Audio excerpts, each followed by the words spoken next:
Hello guys, this here is my Saab 93 new generation sports combi. This here is a 2006 model, and I believe this here is fairly low equipped car, but it still got some cool features and almost kind of Easter eggs that you wouldn't know about until you drive one of these cars and actually see the functions by yourself. Just some small quirks that I find really useful in this car. So depending on different equipment levels, the kind of features that you will find in your car will probably vary, but I think the ones that I have found for this video here is fairly standard, and you can probably see it yourself if you own a new generation 93 or maybe something like a Opel Vectra or something. I'm not sure about the Opels, but yeah. The first thing I want to show you, if you turn on the wipers, just any of the settings, and you shift it into reverse, this is probably going to be the same for the automatic as well. But we can see here now that the wipers are going at full speed, and if I shift it into reverse, of course it's going to turn on the rear wiper and give it a wipe. And of course that is perfect if you're having a rainy window in the back, you want to see where you're going, so it's just a nice safety feature for the car. So let's say this here is a really hot day and the car have been out in the sun all day, and it's now 20 degrees in the car. When we will turn on the car, and it have now turned on, and the air conditioning will be blasting at full speed, not full speed, but you get my point. It's all automatic, but when the car turns on really hot day, it will actually be in this regeneration mode, that it like regenerate or reuse the air that you already got in your car.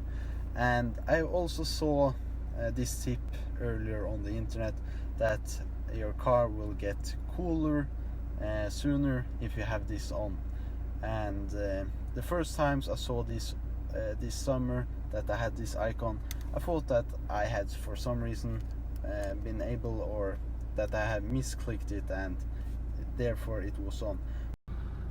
And another thing, there is a lot of hidden features in this climate panel, and if you're getting into the car at a really cold day, as you can see, that isn't really the case now. 15 degrees and it's almost 11, but let's say it was around 0 degrees or even minus some degrees, and you start up the car,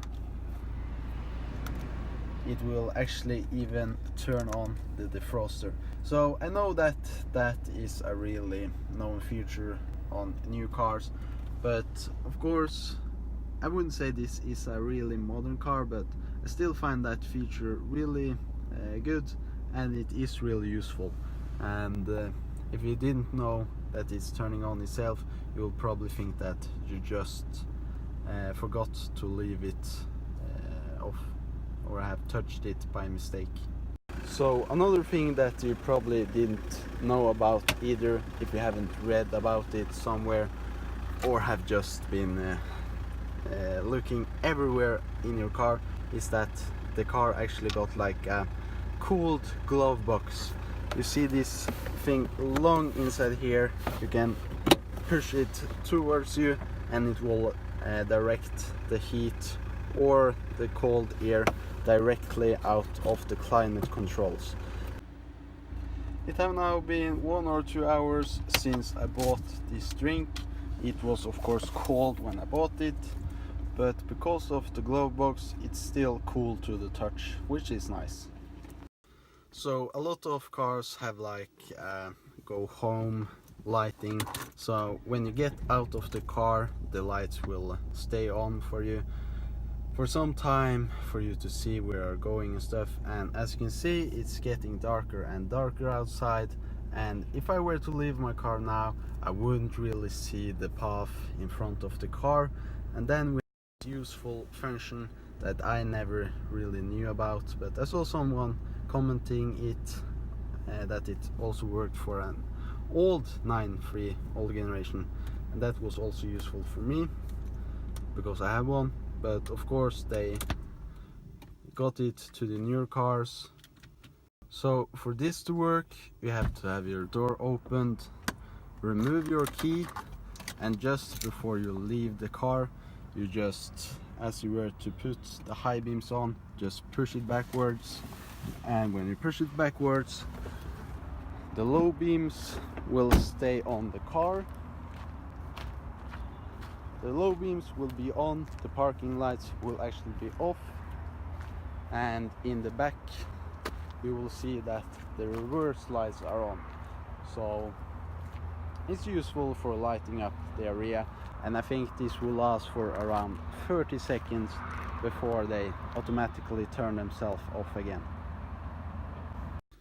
So this feature here is somewhat you will see on a lot of other cars as well, and it will be a little bit different how you manage to get to the menus depending on what kind of equipment level you have on your stereo.